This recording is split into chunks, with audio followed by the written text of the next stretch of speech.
Borthakur IAS Academy Prostuti aru Adhyayanor nirbhorjogyo thikona Borthakur IAS Academy. Hello everyone, welcome to the Hindu analysis for 29th June 2021. Let us begin with the first article today. So we had that drone attack yesterday on a military installation in Jammu, particularly an Air Force base.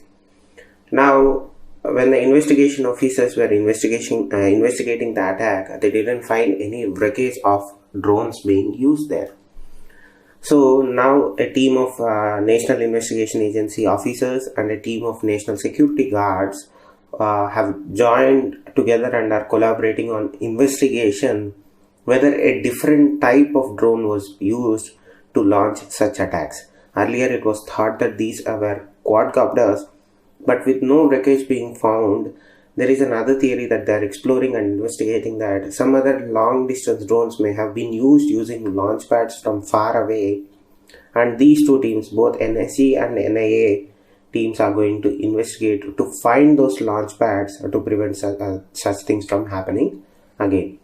As far as the Air Force or the military installation is concerned, they are saying that they have already identified previously a similar attempt to carry out an attack or an IED blast using drones on June 27th and 28th midnight particularly, and they fired upon those drones when they were spotted by the guards who were protecting the installation. As far as this thing is concerned, from what I am hearing, the government is exploring to purchase anti-drone technologies or drone blocking technologies in large quantities to at least protect strategic military installations in the short term and develop own anti-drone technologies or anti-drone countermeasures to protect other areas also. So that's the development in the drone attack in Jammu's IAF airbase. Moving on to the next article, in a bit of relief to so many, but at the end of the day, we know that how economy is struggling right now, and in a bit to boost or augment the economic recovery that we are seeing right now, the government has unveiled a second stimulus package post second wave of COVID-19. Yesterday, Finance Minister announced some fresh relief measures for the economy. This is the first such package after the second wave of COVID-19. We had two similar packages that the government announced post first wave of COVID-19. But compared to the last two packages, this is smaller compared to the first and second package that was announced post first wave of COVID-19.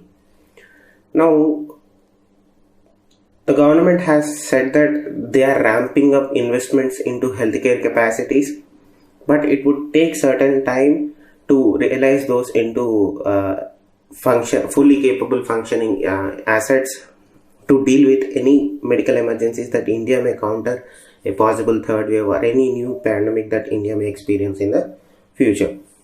Now the government has pegged the total financial implications of the package, which included the reiteration of some steps that were already announced, such as provision of food grains to the port till November and higher fertilizer subsidies. And the government is saying that these measures that they are trying to bring in is an effort to stimulate growth, exports and employment, as well as provide relief to COVID-19 affected sectors. This is according to our Finance Ministry.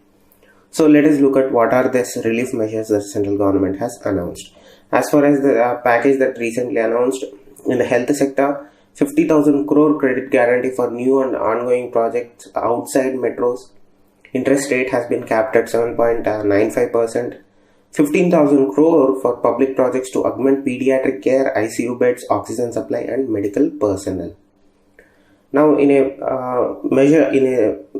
step to ease the specifically COVID hit sectors, the government is announcing that an emergency credit line guarantee scheme expanded by 1.5 lakh crore, 60,000 crore loan guarantees and concessional credits for some sector, 25 lakh small borrowings to be guaranteed, cheap loans worth 7,500 crore through microfinance firms, and again an announcement of fresh loans to over 11,000 tourism agents and guides to resume work, particularly the EPF jobs of the new jobs with salaries less than 15,000 per month extended till March 2022. And in order to augment the tourism sector, free tourist visas for first 5 lakh visitors. So these are the some measures that the central government through Finance Minister has announced to restart or at least support and aid the recovery of economy after the deadliest second wave of COVID-19. These are the steps, or some of the steps. It's a mixed bag of both, but nonetheless having something is better than nothing. Now moving on to the next article, dialogue not at cost of national security, says Rajnath Singh. Now yesterday we discussed how a statement is going to be made by Rajnath Singh during his visit to the Ladakh areas. And this statement is significant in terms of the time period that he is choosing to spend in Ladakh area, that is 3 days visit. And given the stalemate that India and China are at right now, these statements do carry a little bit of significance, because these statements reiterate our stand as to what would be the solution, ideal solution from the Indian point of view. Now, his understanding or his statements reads as follows, stating that efforts should be made to find a solution through dialogue with the neighboring countries. The intention should be clear. Our army has capability to give a befitting reply to every challenge. That is, again, keeping in mind, if China wishes to re-engage in a short-term war or in any war, he is reiterating our stand that we are capable enough to counter and retaliate in any way or by any means if and when China attacks India again. Now we know that currently the stalemate is extending. Both China and India agreed for the 12th round of corp level commander talks, but I am pretty sure that it isn't going to lead anyway, because the Chinese are pretty much set on staying in the areas that they have occupied, whether it may be Hot Spring area, Gogra area, Depsang area, or even Pangong Lake area also.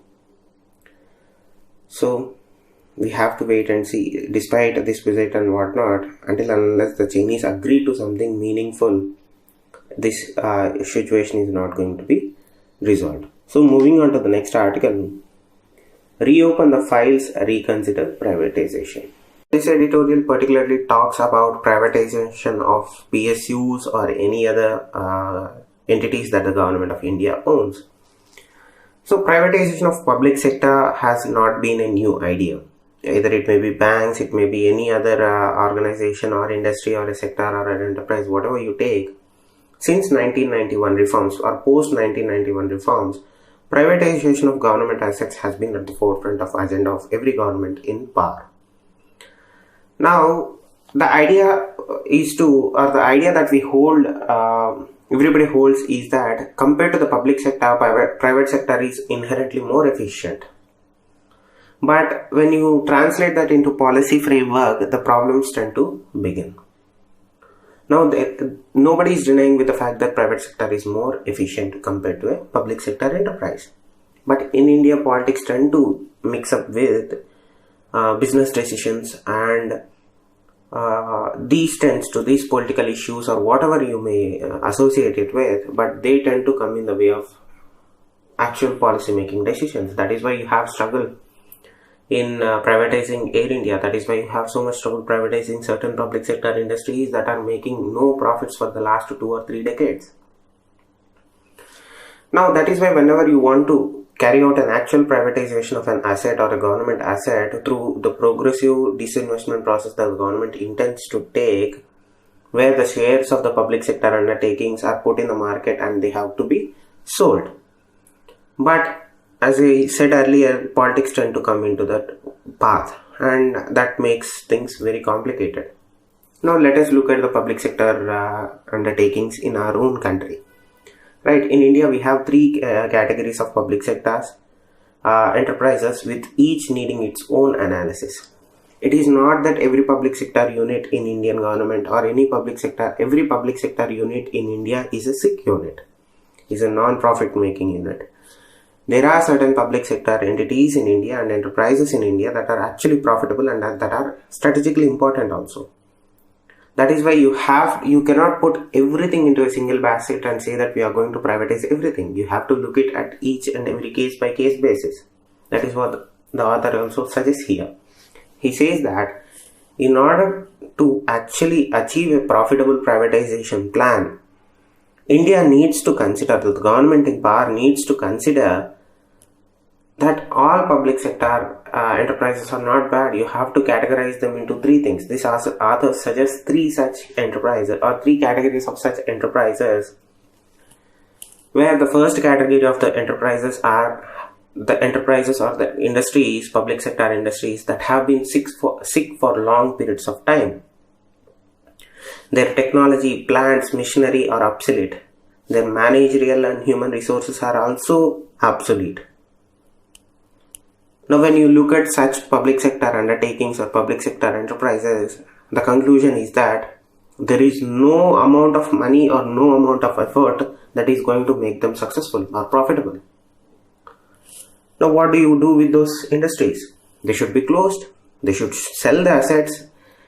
The machines are so obsolete in certain public sector undertakings in India that the machinery can only be sold as scrap. Nobody is going to even use those machines.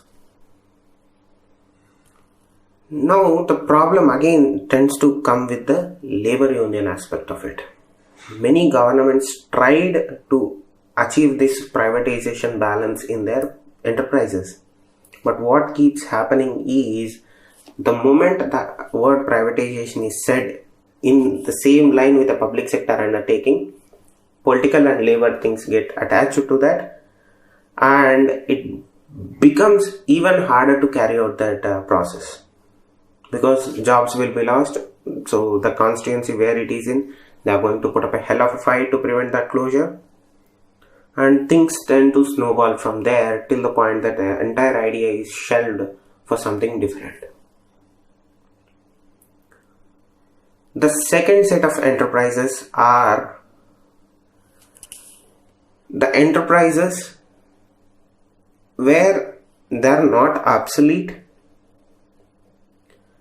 but they are not profitable also. Now, what you do with those assets? So, let us, before going into that, let us understand what should be done with that completely failure of a public sector undertaking or an enterprise.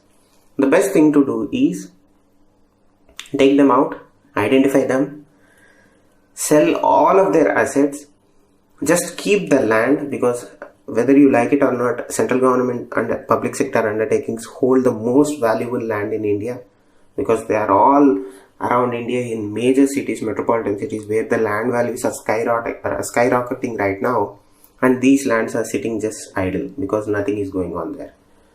So the author suggests that you create a new ministry or a new company, one holding company, and bring all the assets that are sitting idle under this parent company and start the process of speedy liquidation and asset sale. Instead of leaving each ministry to carry out their own sale and liquidation process, take away those lands and companies from that ministries, create a holding company, and attach all these assets to that holding company and sell everything under that liquid holding company, so that the process of liquidation is easy, clean, simple, fast.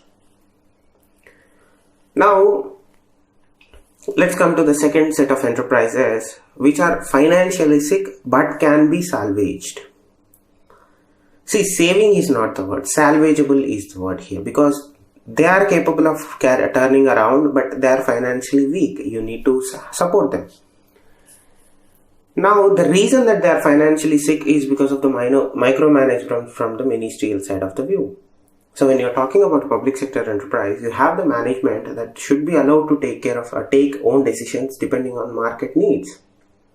So the moment the government or the ministry gets into the decision making process, the management that they have chosen or put in place to take decisions have their hands tied down. So they cannot take decisions on the move or take decisions depending on the requirement. They have to wait for the go ahead from the ministerial level. So you have to do away with that process. And the second thing that you have to realize is they are capable of making profits, or they are capable to deliver goods that India needs or any other country needs, but they are financially incapable. Now what you try to do with those kinds of things is you try to privatize their management instead of privatizing the entire enterprise. That happens with adding a strategic private partner to restore the value of these enterprises, and this should be the priority the government of India should pursue at a top level. You have OFBs, that is what, see, this is not that the government of India is not trying to do that. Look at the Ordnance Factory Board. We have 15 to 17 factories in India, and recently the government of India said that we are going to initiate or bring on a private partner, and look what happened immediately. The decision was announced. Next day we had the labor unions of the OFBs threatening a strike. Let me give you an example of how problematic the OFB board is. I am not complaining that they are bad. Actually, they are very important to defense needs of India. But the problem boils down to quality control and tolerances. So, Indian Army was looking for an rifle or as a replacement to AK-47s, or a mix of assault rifles that India was using. And Indian Army was looking for an assault rifle that is able to work in all the regions of India. Either it may be the snowy mountains, it may be the deserts or cool deserts of Ladakh, or it may be the sea level areas of southern states. Anywhere you look at India, Indian Army was looking for an assault rifle that would be one size fits all solution for its assault rifle needs. So when it approached the Ordnance Factory Board and they asked, can you make a rifle that fulfill all our needs? They came out with this rifle. I'm not going to name it because it's irrelevant to us, but to give you an example, they came out with a rifle that was actually pretty good. When these set of rifles that they were manufacturing in the labs, research labs, which were manufactured with high precision in clean environment with zero tolerances, with zero to less tolerances, these rifles, when they were tested, put to test in the deserts, mountains, cold deserts, underwater, wherever, these rifles performed flawlessly. Then the army went ahead and said, yes, we are going to purchase the rifles, and this is where the problem set in. Because once the rifles moved from the lab conditions to the manufacturing floor, because of quality control issues, environment control issues, cost control issues, everything or every specification of that rifle was watered down, and army had no option but to give out those rifles to Central Armored Police Forces because they couldn't use it. So those are the managerial level issues that can be rectified by bringing in a private partner. And the third set of enterprises are the set of enterprises that are more profitable enterprises compared to their counterparts. Now, when you look at those set of enterprises which are making actual profits, you shouldn't say that we are going to club them all and sell them together. So you have to have an approach that is stage based. You have to look at the case by case basis. You have to look at the industry. You have to look at the enterprise, and you have to divide them into groups which are profitable, which are not profitable, which are fair, which are successful. Depending on that, you have to have your own policy framed so that each industry is tackled in its own unique way, ensuring the maximum returns for the money that the government has put into them all over the years. Now look at the country, China. China has a mix of both state-owned enterprises and private ones too. But in China, that different aspect is even the private ones are controlled by the Chinese party, Communist Party. So let's not go there. But look at the policy that they have adopted. In the Fortune 500 list of companies, the number of Chinese enterprises is 124. Out of those 124, 91 are state-owned enterprises. India cannot find, or it's hard for an Indian government enterprise to find a place in Fortune 500 companies. compared to the number that we have. I'm not saying there aren't any, but compared to the number of public sector enterprises that India has, the number is very low or virtually non-existent in some cases. Now the way forward should be that we have to calibrate disinvestment or divestment to get maximum value over the medium term for considering market conditions should be the goal, instead of being target driven to get lower fiscal deficit number just to please rating agencies. It should be that we should be thinking in terms of long term, but not in medium or short term. What our policy seems to be that we are thinking about short term and medium term just to get our lower fiscal deficit number lower. And since we show that we are lower fiscal deficit number to rating agencies and says that, sir, we have reduced it, please give us a good rating. So that shouldn't be the policy adoption, or that shouldn't be the basis for our policy making. So what should be done, right? In parallel, managements may be given longer and stable tenures, greater flexibility to achieve outcomes, and more confidence to take well-considered commercial risk. That is not happening right now. Their hands are tied because of micromanagement from every aspect of the government. Now the problem with outright privatization has its own set of challenges, because India doesn't have enough private companies to be able to purchase the sick public sector firms that are out right now. Our market is also very weak. You cannot sell those things. Certain assets that India wants to sell to private sector are strategically important. You cannot sell to foreign companies. Instead, what government should do is, instead of asking the private companies in India to purchase the sick public sectors of the government, it should support these large corporations to invest and grow both in brownfield and greenfield modes in all domestic and as well as international markets. Instead of leveraging their assets, a private company's asset, to sell off your sick industry, you should ask those private companies to invest in domestic and international markets. That is how growth happens. That is how industrialization happens. So whatever the resources that these private firms have, they are very limited in nature. So instead of asking them to take over some government enterprise with no real value addition to their economy or to their company itself and the economy overall, is a short-sighted view. You should leverage their assets to grow the entire sector, not only take care of your own specific problem. It should be leveraged to take care of the entire sector in the view of future, not in short term or medium term. And again, that is with domestic companies. Let us say you want to sell your private sector enterprise to an international vendor. Again, you have to use that money that is going to come from foreign entities to invest into something that actually helps India,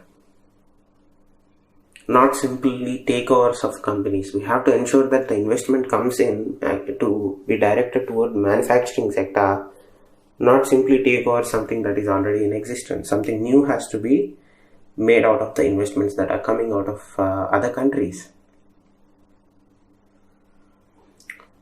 Because once India loses its strategic capacity, when you sell all the public sector enterprises, the good ones, the bad ones, the sick ones, and whatever not, despite having no distinction between each and every one of them, it would be very hard to restart or at least regain control of those companies, because you have already sold them off.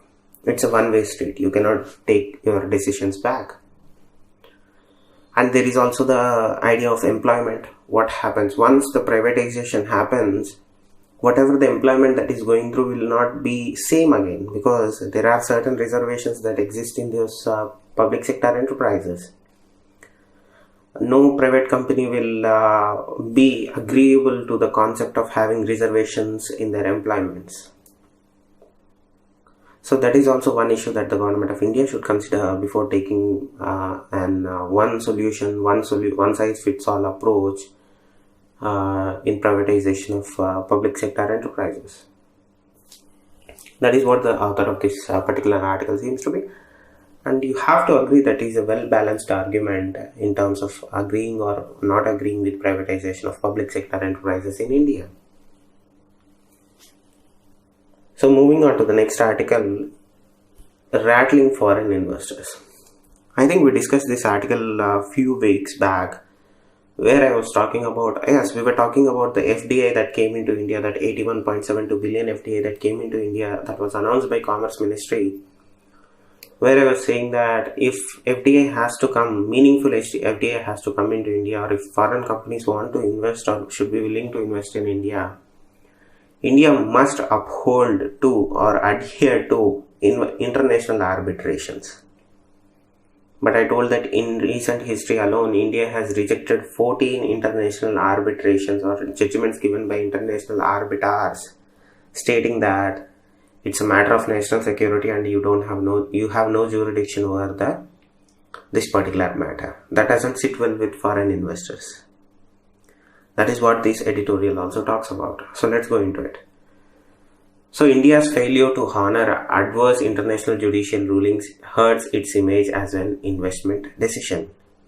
Absolutely, it hurts like hell because people are afraid to invest in India because of our decisions. The biggest shooting in the foot movement was the retrospective taxing initiative. It was like at that point of time, India was becoming more and more attractive. The moment India became attractive, we said, no thank you, we are going to shoot ourselves in the foot, and we shot ourselves in the foot with that retrospective acting. I was hoping that with a new set of people in the government, that retrospective thing will be taken away. But the new government also said, you shot one foot, we'll shoot the other foot, and they shot the other foot also. So it doesn't work like that. Retrospective taxing doesn't work. It's not feasible. So let us get back into the article itself.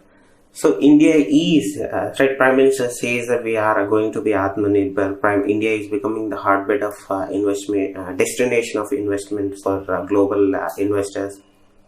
In reality, that is not the case. Because whatever the investment that we are seeing is a short-term investment. It is not long-term investment. They are not coming into a diversified manufacturer sector.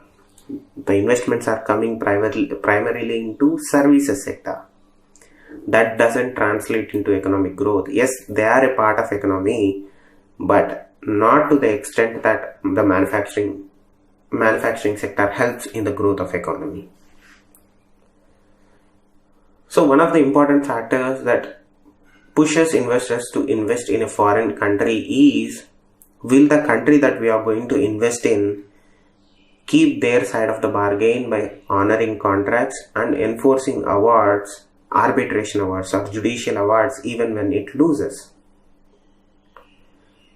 But when the host country refuses to do so, it actually rattles the investors, shakes their confidence in the host state's credibility towards the rule of law, and escalates the regulatory risk enormously. That is what's happening in India. So you don't have to put up a red carpet for investors. They'll come anyway if they see potential. But what you have to do is you have to ensure that you don't pull anything that is already under their feet. That is what you end up doing when you don't agree with international arbitration or judicial rulings. Sadly, to that extent, this has been India's story over the last few years. One best example is two high-profile cases is the bilateral investment treaty disputes with two leading global corporations, Vodafone and Crane Energy, on retrospective taxation. Trust me, retrospective taxation, when I speak to investors from other countries with whom I am close with, the moment the government of India brought in the retrospective taxation, this thing into the equation, the entire conversation around investment in India shifted on its head. If you are talking with anybody about investing in India, in either it may be a small scale or a large scale, the first thing they ask is, what's up with the retrospective taxation? See, it might not have effect on certain entities, but nonetheless, once the government has taken the decision, it actually tends to come into the negotiations or conversations when you are talking about investing in one or the other country. That has been my personal experience. I cannot vouch for any other experiences or any other people's experience. Personally, I saw 3 or 4 instances where when I was speaking to some investors and asking their opinion on what do you think of this particular thing, they have been very respectful, at the same time skeptical of people tend to think once or twice before they start talking about investing in one country if they see such laws being brought just to negate a judicial ruling. So now India is facing a dilemma whether they should agree with the arbitration's rulings or should they adhere to it. Right now India is choosing to not agree with those arbitration rulings or international judicial rulings. Particularly look at the argument in the Crane case. When Crane was awarded damages because of actions of Indian government, India rejected their ruling and said that we never agreed to arbitrate a tax dispute. Now you know what Crane is doing internationally. Crane has launched legal proceedings in the United States to enforce arbitral reward of $1.2 billion by seizing assets of Air India. They have actually initiated proceedings to seize Air India assets in US and other countries. We know how bad Air India is struggling. Now if these people come and take away the assets of tuned to 1.2 billion, Air India will be in more trouble than ever before. Forget about the financial aspect of it. What about the reputation of India in the eyes of foreign investors? You are talking about being Atmanirbhar, being the hotbed or the prime destination for foreign investment. And right next to you have a foreign company taking away your assets or seizing your assets because you failed to adhere to a judicial ruling, international arbitration. Now, one of the most high-profile things that we have been tracking is the case with Devas Media and ISRO. Antrix, ISRO, not even ISRO, Antrix. Antrix is the commercial space arm of ISRO before the new one came in. Now, in Devas Media, they launched 3 cases. In all those disputes, India lost.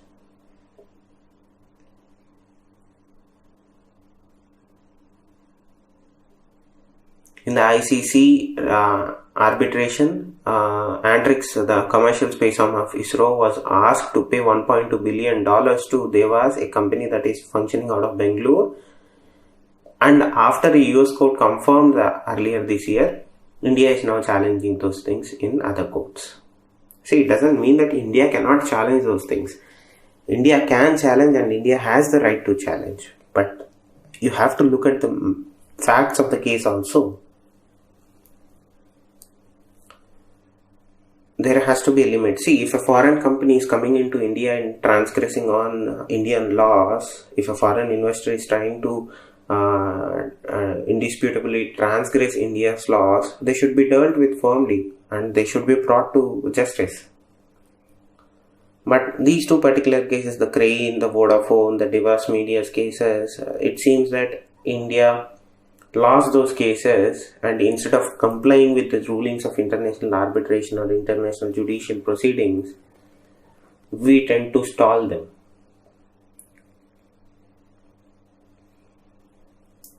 So, make for the world tag does not fit to India when these things kinds of happen. But nonetheless, India is an attractive destination. India has a very strong democratic roots. Its rule of law is impeccable. But India seems to be faltering at this particular factor, that is being able to adhere or accept international arbitrations. We should be working on that. So that was the gist of this article too. So moving on to the next article, nuclear capable Agni P missile test fired. Now a new generation of nuclear capable Agni P stands for prime, was successfully test-fired from DRDO's test facilities. Now this is a new generation and an advanced variant of Agni class of missiles, and it can carry a warhead to a range of 1000 to 2000 kilometers. Now, as I said, this is a nuclear capable missile, and its range is anywhere between 1000 to 2000 kilometers. Now, this is a high accuracy missile. It comes from the Agni family of missiles, which have been pretty successful. We have Agni missiles carrying anywhere between 400 to 5000 kilometers range, and this falls anywhere between that mid-range level of Agni series of nuclear capable missiles that India possesses in its arsenal, and its range seems to be 1000 to 2000 kilometers. Now, the Agni class of missiles are the mainstay of India's nuclear launch capabilities, because we have both short-term range ballistic missiles, which are capable of being launched from both from land, surface, and underwater through submarines. Because remember, Prithvi is the short-term ballistic missile range that can be launched from submarines that are submerged underwater, and those also can be launched from fighter aircraft too. We have all classes of missiles that are nuclear capable, that can be launched from various platforms. Either it may be sea, land, air, and underwater. Now, the longest that we have in our arsenal is the Agni 5, which is nuclear capable again, and it is an intercontinental ballistic missile. Remember, the Agni 5 was used for the ASAT test. The core stage of Agni that we use for carrying a nuclear warhead, the core stage was used for our ASAT mission also, mission Shakti. So that's it. Agni P is the new variant in the Agni family of missiles, Agni class of missiles. It is a nuclear capable missile. Agni P stands for prime, and its range is from 1000 to 2000 kilometers. So moving on to the next article, 10-month dosage gap boosts antibodies, says Oxford study. A new report by Oxford Vaccine Group. The group or the organization or the group of developers who developed the Oxford vaccine, the AstraZeneca vaccine, the Covishield vaccine that we use right now, have come out with a new report stating that the two doses of the AstraZeneca vaccine, if administered 44 to 45 weeks apart, were seen to be noticing or were shown to generate nearly 4 times the level of antibodies than when the doses were given 8 to 12 weeks apart. So what they are saying is, currently we have the bare minimum of 8 to 12 weeks gap between 1 to 2, first dose and second dose of the Covishield and Covaxin, right? The makers of the vaccine themselves, the people who came up with the vaccine, are saying that if the time gap between the first dose and the second dose is increased from 8 to 12 weeks to 44 to 45 weeks, that is it. Right now we have a month or a 2-month gap. If you increase the gap between first dose and second dose to a 10-month gap, they are seeing that the antibodies that have been generated in those patients was 4 to 5 times higher than the normal percentage of antibodies that are developed if and when the doses were given 8 to 12 weeks apart, which is significant and needs to be explored in a deeper way. So, bit of good news in terms that the earlier, what was the perception or the fear or the misleading misnomer that society had or the people had was that vaccine efficacy lasted only 6 to 8 months, meaning after 8 months you have to take a booster dose. But with this new study published from the makers of the vaccine themselves, it indicates that the efficacy of the vaccine or the protection from vaccines will stay much longer than anticipated earlier, which is good news. So moving on to the next article, CoWIN open source version to be provided to 50 nations. The CoWIN platform that India currently uses to register and track vaccinations in India is being provided, or at least an open source version of the similar application is being provided to 50 countries from Central Asia, Africa and Latin America. And this has been said by the National Health Authority CEO in a National Health Summit or a public health summit that is being taking place. This is a good and this is a positive step in helping poor nations and underdeveloped nations and technologically challenged nations to utilize a perfectly functioning platform. Whether you like it or not, compared to the IT portal, CoWIN portal is far better. They have been able to come out with new iterations of and they have been constantly upgrading it to meet the demands of the COVID-19 vaccination process in India. The digital divide aspect I'm not going to talk about. As far as the application itself, the CoWIN application itself, it has been working impeccably. Yes, they have issues, but those can be rectified. Every application goes through a process of rectification and upgradations. So CoWIN platform will be provided, an open source version will be provided to more than 50 countries, particularly African, Central Asian and Latin American countries which are struggling to roll out vaccination process. One, they don't have enough vaccines to give out. Second, they are struggling to track their vaccine rollout process also. This would certainly help in them achieving their complete vaccine coverage. Moving on to the next article, Ukraine-US launch Black Sea drills. So we know that yesterday, a few days back, both Russia and UK had a small row over warship in disputed waters surrounding the Crimea region, which was annexed by Russia from the Ukrainian country. Now, in a bid to bolster the region and help Ukraine gain some foothold in that region, both US and Ukraine are launching sea drills in Black Sea.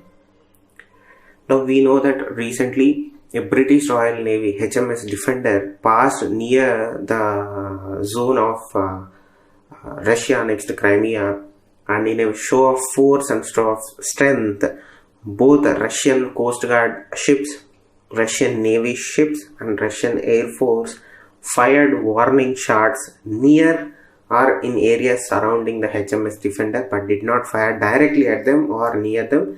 They fired shots and launched missiles surrounding area to the HMS Defender. So that's the development. In 2018, to give you a backdrop, in 2014, Russia successfully annexed Crimea from Ukraine and has been claimed they have completed a bridge connecting Russian mainland to the Crimean Peninsula. They have issued passports to the citizens of Crimea. They issued Russian passports. They have installed border checkpoints in a bit that attaches Crimea to Ukraine. And since then, their naval ships, their air force and their coast guard have been patrolling those territorial waters also. And they even took control of 3 Ukrainian naval ships that were operating in Black Sea Peninsula. So the issue is still hot. You know what happened. American government imposed the sanctions, but now those sanctions are also gone away. So that is the developing issue in the Black Sea area, and again a developing and an interesting thing happening at a time when at one side China is rising up in a spectacular way. There is no other word for it, and America still seems to be countering and worrying with Russia also. Thank you. Stay safe. Namaste. Borthakur IAS Academy. প্রস্তুতি আৰু অধ্যয়নৰ নিৰ্ভৰযোগ্য ঠিকনা। Borthakur IAS Academy.